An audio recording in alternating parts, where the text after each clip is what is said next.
మీ business ఏదైనా మీ ఊర్లో promotion చేయాలంటే అది సుమన్ టీవీతోనే సాధ్యం. ఇప్పుడే సంప్రదించండి.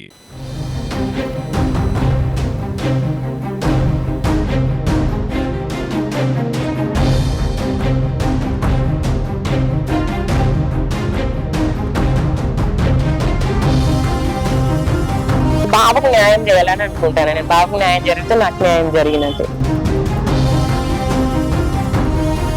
ఈ విషయంలో నలుబై మాత్రం ఈ 2 సంవత్సరాల పతిబాబే.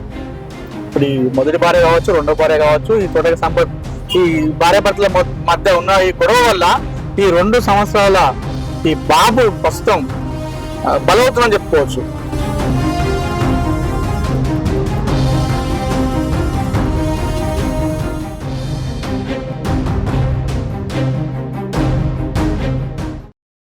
నమస్తే, welcome to Suman TV Karimnagar. నేను మీ అనిల్.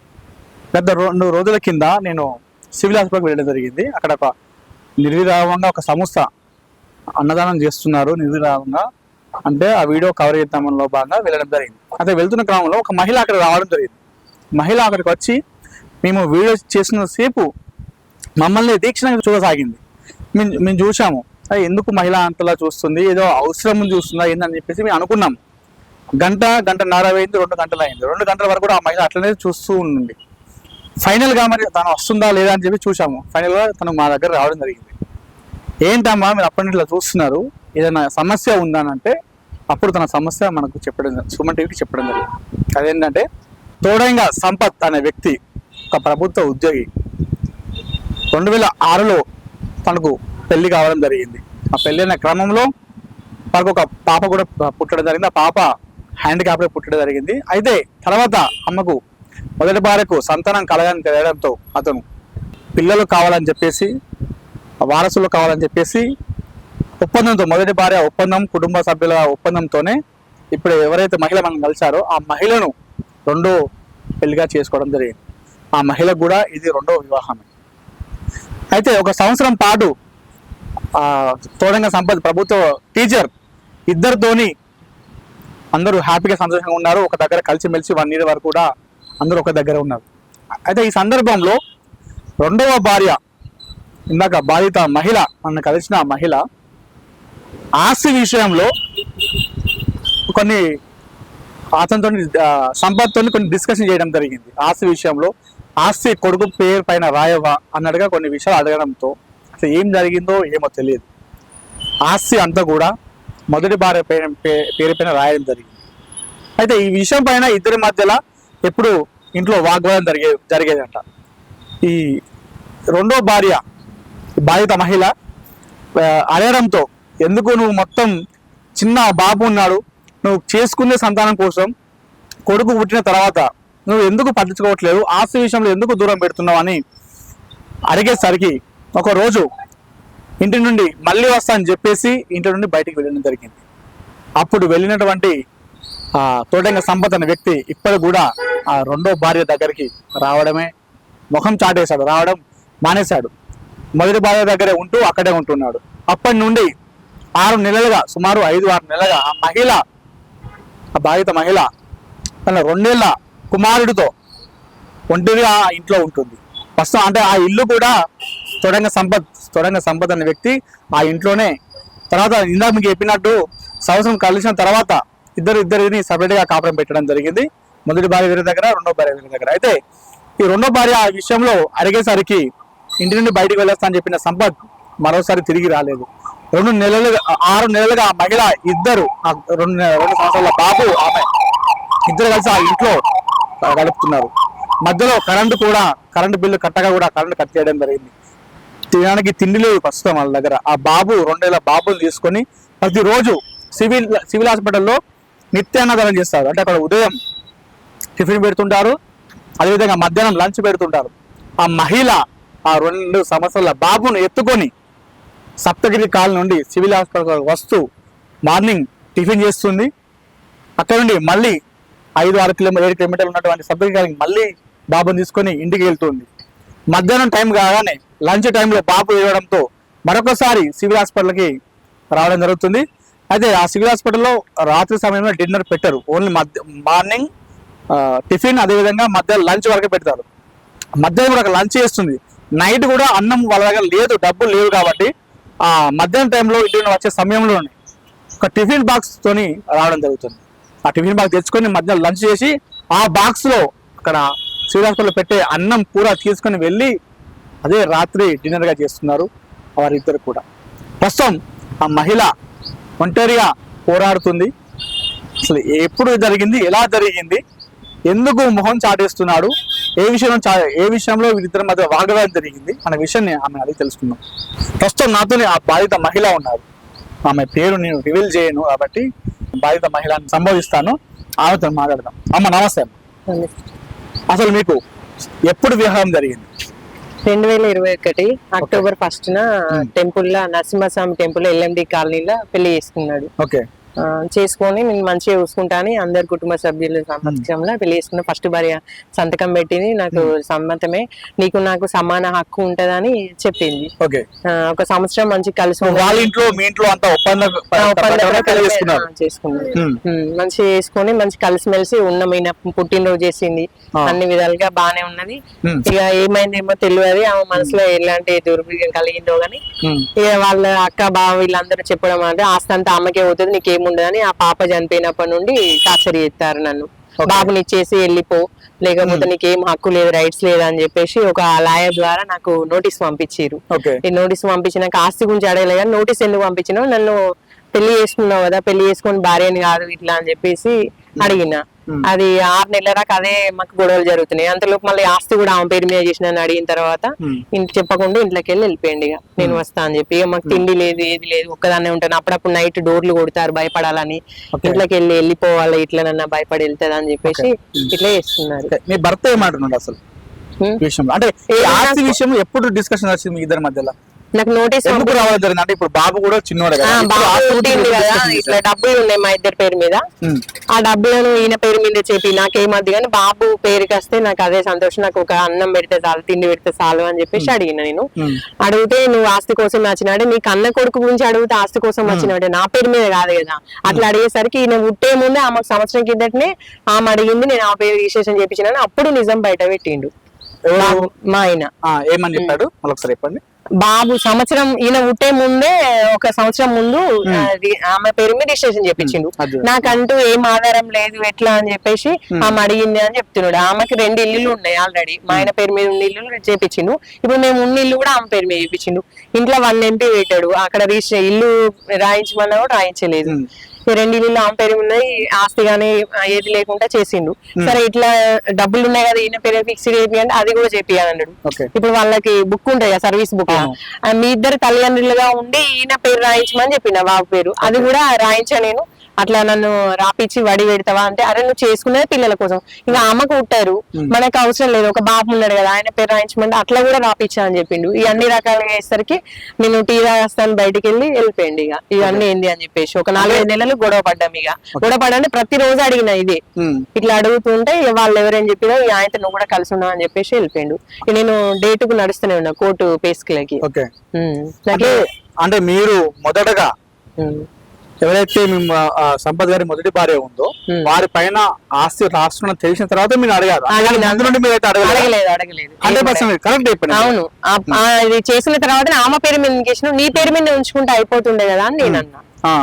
నీ పేరు మీదనే ఉంచుకుంటే అయిపోతుండే కదా, ఇప్పుడు ఆమెకి ఇబ్బంది కాకుండా నాకు ఇబ్బంది కాకుండా ఉండేది అని అట్లా అడిగిన అన్నట్టు. ఎన్నిటికున్నా బాబుకే కదా. అవును, అట్లా అనేది ఏంటంటే బాబు ఇప్పుడు 2 సంవత్సరాల వయసే, ఇప్పుడు ఆస్తి అనేది ఇప్పుడు ఈ అవసరం లేదు కదా, మరి ఇప్పుడు మీరు ఎందుకు గొడవ పెట్టారు అన్న రిజిస్ట్రేషన్ చేసిందని తెలిసిన తర్వాత అడిగిన నేను.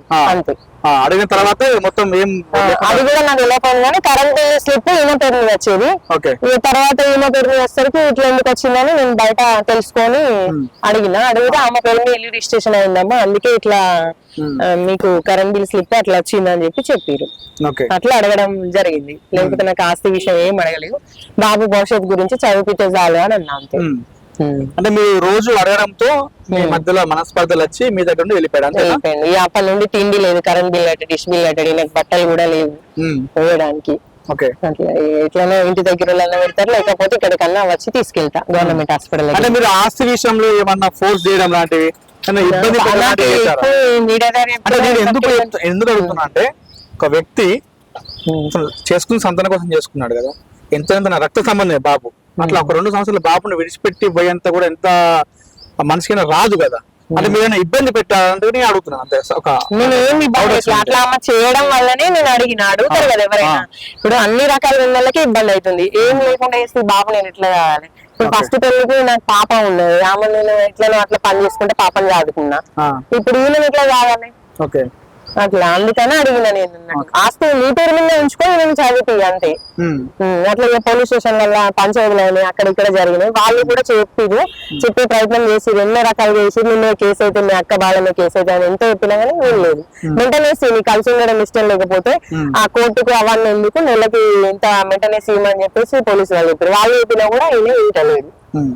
ఏమంటున్నాడు అసలు? నేను ఏమన్నా కోర్టులో చేసుకుంటాను అంటున్నాడు. ఆయనకు డబ్బు ఉంది, దగ్గర లేదు. అంతే. ఇప్పుడు ఎన్ని నెలలు అవుతుంది విడిచిపెట్టి? 6 నెలలు అవుతుంది, 5-6 నెలలు. 6 నెలలు. ఇప్పుడు మీరు సంపత్ వాళ్ళ ఇంట్లో అతనే అక్కడనే ఉంటున్నా, ఒంటరిగా ఉంటానా, కొంచెం నాకు భయం అవుతాను అన్నట్టు. ఇట్లా ఇంటి ముందు ఇంటి చుట్టూ మా ఆడపచ్చి వాళ్ళు ఇల్లు తిరుగుతారు, నైట్ కావాలని డోర్ కొట్టాను నేను భయపడాలని చెప్పేసి, ఒక్కదాన్నే ఉంటున్నా కదా. ఓకే. అంటే మరి దాని మీద కంప్లైంట్ చేశారు, భయం అవుతుంది నాకు, ప్రాణ భయం ఉందని చెప్పేసి ఇప్పుడు కంప్లైంట్ చేయడం జరిగింది. అంటే పోలీస్ స్టేషన్ లో కేసు అయింది. అంటే అది కేసు అయింది. ఓకే.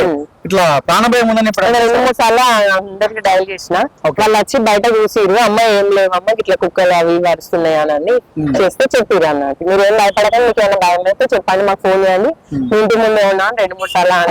6 నెలలుగా మరి ఎలా ఉంటున్నారు తినడంలో విషయంలో కావచ్చు, ఏది కూడా మీకు అమౌంట్ ఏమి ఇవ్వలేదు? అకౌంట్ నెంబర్ కానీ వాళ్ళు డబ్బులు ఏమని చెప్పినా కూడా ఇట్లా వెంటనే సేమ్ ఇవ్వట్లేదు, ఇస్తలేడు. ఓకే. ఇప్పుడు 5-6 నెలల నుండి మరి అసలు ఏం అంటే ఎవరైనా ఇంటి దగ్గర పెడితే తినడం, లేకపోతే ఇట్లా హాస్పిటల్ కి ఓపికన్న రోజు ఎవరైనా లిఫ్ట్ ఆడుకుంటా అయ్యా అమ్మ అని లేకపోతే అడగడం. ఓకే. అంతే. మరి మీ అమ్మ నాన్న ఏమనట్లేదు ఈ విషయంలో? అది పంచాయతీ చేసిరండి 2-3 సార్లు. ఎట్లా మా పరిస్థితి, మా బిడ్డ పరిస్థితి ఇట్లా ఎందుకు చేసుకున్నావు, ఆమె అట్లా ఉన్నా కానీ ఎట్లన్నా బతికేది కదా, మళ్ళీ బాబుని అంటే ఉంటారు కాదు కదా అని చెప్పేసి ఎన్నోసార్లు అడిగినా, మేము కోర్టులోనే చూసుకుంటే మీరు ఏం చెప్తారో చేసుకోరి అని చెప్పేసి బెదిరిస్తున్నారు. గవర్నమెంట్ టీచర్ అయ్యింది ఇట్లా అయితే మరి స్కూల్ పిల్లలకి ఏం చదివి చెప్తాడు, ఇంత ఘోరంగా ఇబ్బంది పెడితే మమ్మల్ని. నేను అంటుంది ఏమంటే, ఇప్పుడు మీరు 6 నెలలుగా మీరు ఇబ్బంది పడుతున్నారు, 2 సంవత్సరాల పసిబాబుని చంకునం వేసుకొని వెళ్తూ వస్తున్నారా? ఈ సందర్భంలో మీరు మీ అమ్మ నాన్న ఎందుకు మీ దగ్గర రావట్లేదు, మీరు అక్కడికి ఎందుకు వెళ్ళారు? అప్పుడప్పుడు వెళ్తున్నా, మా అమ్మ నాన్న కూడా వచ్చి ఉంటారు, కానీ ఇప్పటికి నాతోనే ఉండలేరు కదా పెద్ద మనుషులు, చేతగానే. ఇప్పుడు నాతో తిప్పే బదులు మీరు అమ్మ వాళ్ళ ఇంటి దగ్గర ఉంటే ఇక ఉంటే అంటే ఏం లేకుండా అయిపోతుంది ఇక్కడ. అట్లా ఆ రకంగా నేను బాబు కోసం పోరాడుతున్నా, నా కోసం కంటే ఎక్కువ. ఇప్పుడు ఆ అమ్మ పేరు మీద విషయం చూపించాలి, ఇంట్లో ఎవరు లేకపోతే వేరే వాళ్ళకి ఉన్నారు అమ్మిరు అనుకోండి, ఆయనతో కూడా బాబుకి ఏం ఆధారం లేకుండా ఉంటది కదా. మాకు వ్యవసాయం ఉన్నది, అమ్మ వాళ్ళు వ్యవసాయం 100 రోజుల పనికి వెళ్తారు, ఎప్పటికి నాతోనే ఉంటే వాళ్ళకి ఇబ్బంది కదా. అట్లా అప్పుడప్పుడు ఏమైనా పప్పు నిప్పులు సాయం చేస్తారు వాళ్ళతోనైనంత. మీరు మరి మీ భర్త గవర్నమెంట్ టీచర్ కదా, మరి ప్రభుత్వ అధికారులను కలిసారా? వాళ్ళు ఏమన్నారు? డిఓ ఆఫీస్ కి వెళ్తే వాళ్ళు కొంచెం ఫ్యామిలీ కదా అమ్మ, నాతో ఏం లేదు ఇబ్బంది, మేము చేస్తామని అన్నారు. అది కాంప్లెక్స్ సార్ ఉంటదట హెచ్ఎం, ఆయన దగ్గరికి వెళ్ళి రాయించుకోండి, మెయింటెనెన్స్ వేసుకోండి అని చెప్పిండు. అట్లా ఎన్ఈఓ సార్ తో కూడా ఫోన్ లో మాట్లాడితే ఆయన కూడా అదే చెప్పిండు. కానీ ఇప్పుడు వీళ్ళు ఇట్లా వేసుకుంటే మంచిదని నేను అనుకున్నా. డిఓ సార్ కానీ కలెక్టర్ గారు కానీ కొంచెం విద్యాధికారులు నన్ను ఇంత టార్చర్ చేస్తున్నారు కాబట్టి మీరు కొంచెం చర్య తీసుకోవాలని కోరుకుంటాను. అంతే. పోయినా అన్ను మాట్లాడారు, అదే ఇక్కడ మా దగ్గర చేసేది కాదమ్మా, అది మేము రాతపూర్వకంగా సహకార చట్ట రూపంలో హెచ్ఎం సార్ రాసిస్తారు, మీరు అది ఆయన జీతం మేము చేయము, ఏమైనా ప్రాబ్లం అంటే వాళ్ళ గురించి మాట్లాడతాం కానీ ఫ్యామిలీ విషయాలలో మేము చేయమని చెప్పారు. స్కూల్ దగ్గరికి వెళ్తే ఒకసారి మధ్యలో మా ఆయన కలిసింది, స్కూల్ దాకా వెళ్ళలేదు, మధ్యలో కలిస్తే కొట్టిండు, ఇవన్నీ బట్టి హుజరాబాద్ స్టేషన్ లో కేసు అయింది ఆయన పేరు మీద. కేసు వేసిన అవన్నీ ఉన్నాయి నాకు. అట్లా వేయద్దు, నువ్వు చేసుకోవడం వల్లనే కదా ఆమె ఇంత ఇబ్బంది పడుతుంది, లేకపోతే ఏదైనా పని చేసుకునే బతికేది కదా అని అక్కడ గుల్కొట్టారు వాళ్ళు కూడా చెప్పారు అన్నట్టు. పోలీసు వాళ్ళు ఏమంటున్నారు? వాళ్ళు అదే ఇది కరెక్ట్ పద్ధతి కాదు, నువ్వు ఒక ప్రభుత్వ ఉద్యోగికి నువ్వు చేసుకున్న భార్యనే కదా అని చెప్పేసి అడిగిండు. అడిగి చెప్పారు ఆమెకు నెలకు నీకు కలిసి ఉండకపోతే కలిసి ఉండు, లేకపోతే చిన్న బాబు ఇబ్బంది పడతాడు కదా వెంటనే ఇవ్వమంటే ఇస్తలేడు. ఫోన్ లో వేసినా కూడా లిఫ్ట్ చేయట్లేదు, వాళ్ళు ఎన్నిసార్లు ఫోన్ చేసినా లిఫ్ట్ చేయట్లేడమో, మీ ఆయన ఎక్కడ దొరుకుతలేడు అని ఒక పెద్ద దొంగలాగా తిరుగుతాను అన్నట్టు. Okay. వాళ్ళు చేసే వరకు చేసిరు, Hmm. కానీ ఇంకా కూడా న్యాయం చేయాలని కోరుకుంటాను. ఇన్ని రోజులు ఇబ్బంది పడి నాకు కష్టంగా ఉన్నది. ఫైనల్ ఏం కోరుకుంటారు సార్ చెప్పండి నాకు. ఫైనల్ గా అంటే ఇప్పుడు బాబుకు న్యాయం చేయాలని అనుకుంటాను. నేను బాబుకు న్యాయం జరిగితే నాకు న్యాయం జరిగినట్టే. అంటే నాకు ఆస్తి మీద దేని మీద ఏం లేదు, బాబుని చదివిపించి ఆ ఇంట్లో ఉండనిస్తే చాలు. ఓకే, అంతే మమ్మల్ని. ఇది మొత్తానికి బాధిత మహిళ చెప్తుంది ఒకటే, నేను ఇంత ఇబ్బంది పడుతూ రెండేళ్ల పసిబాబును నేను ఎత్తుకొని తిరుగుతూ ఇంత ఇబ్బంది ఎందుకు పడుతున్నానంటే, ఇక్కడ ఉన్నటువంటి ఇంటి నుండి బయటికి వెళ్ళిపోతే అంటే నేను ఇక్కడ ఇబ్బంది పడుతున్నాను. నేను బాబుని ఎత్తుకొని తిరగడం కూడా బాబుకి ఇబ్బంది అవుతుంది. మాకు తినడానికి తిండి లేదు, తిండి విషయంలో బాబుకి ఇబ్బంది అవుతుంది. నేను తట్టుకుంటాను, పెద్ద మనిషినే, కానీ బాబు చిన్న వ్యక్తి తట్టుకోవడం లేదు ఆకలికి. అయినా కూడా నేను ఇబ్బంది పడుకుంటున్నాను ఇక్కడ. ఎందుకంటే ఇక్కడ నుండి ఇక్కడ ఉన్నటువంటి ఇంటి నుండి బయటికి వెళ్ళిపోతే ఉన్న కాస్త ఉన్నటువంటి అది కూడా నాకు దూరం అయి నాకు అన్యాయం జరుగుతున్న ఉద్దేశంతో నేను పోరాడుతున్నాను ఇక్కడ అని చెప్తుంది. ఇలాంటి విషయాలు నిజంగా మహిళ మరి ఆస్తి విషయంలో బాగా ఎక్కువ టార్చర్ చేసిందా, ఇబ్బంది పెట్టిందా లేదా అనే విషయం మనం పక్కన పెడితే, ఇప్పుడు ఈ విషయంలో నలిపేది మాత్రం ఈ 2 సంవత్సరాల పసిబాబే. ఇప్పుడు ఈ మొదటి భార్య కావచ్చు, రెండో భార్య కావచ్చు, ఈ తోటకి సంపత్ ఈ భార్య భర్తల మధ్య ఉన్న ఈ గొడవ వల్ల ఈ 2 సంవత్సరాల ఈ బాబు ప్రస్తుతం బలవుతుందని చెప్పుకోవచ్చు. సరే టైంకు తిండి లేక, నానాన్ని పిల్లడానికి పక్కన ఎవరు లేక ఒక్కడే అమ్మ దగ్గర ఉంటూ బయట రోడ్ల పైన ఎక్కడ చూసినా కూడా బయట కనిపిస్తున్నారు. చాలా దారుణమైన విషయం. ఇలాంటి విషయాల్లో ఆ ప్రభుత్వ ఉద్యోగి మీద కఠినమైన చర్యలు తీసుకొని వీరికి న్యాయం చేయాలని కోరుకుంటున్నాం. ఇలాంటి విషయాల్లో కూడా ప్రభుత్వ అధికారులు స్పందించి అతనికి ఏదో విధంగా చర్యలు తీసుకోవడమా, బాబును సంపద దగ్గర అందరూ కలిసేలా చేయడమా అనేది ఇలాంటి విషయాలు కూడా ప్రభుత్వ అధికారులు చేస్తే బాగుంటుంది. పోలీసులు కూడా ఈ విషయంలో కాస్త చర్యలు తీసుకొని ఈ బాధిత మహిళకు న్యాయం చేయాలని కోరుకుంటాము. పసి బాబు రెండేళ్ల బాబు కూడా న్యాయం చేయాలని కోరుకుంటున్నాము. కెమెరా పర్సన్ కుమార్తో అనిల్, సుమన్ టీవీ, కరీంనగర్.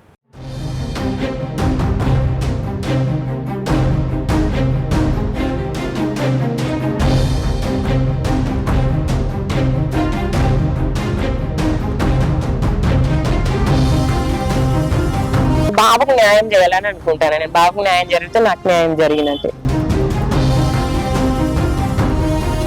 ఈ విషయంలో నలిపేది మాత్రం ఈ 2 సంవత్సరాల పసిబాబే.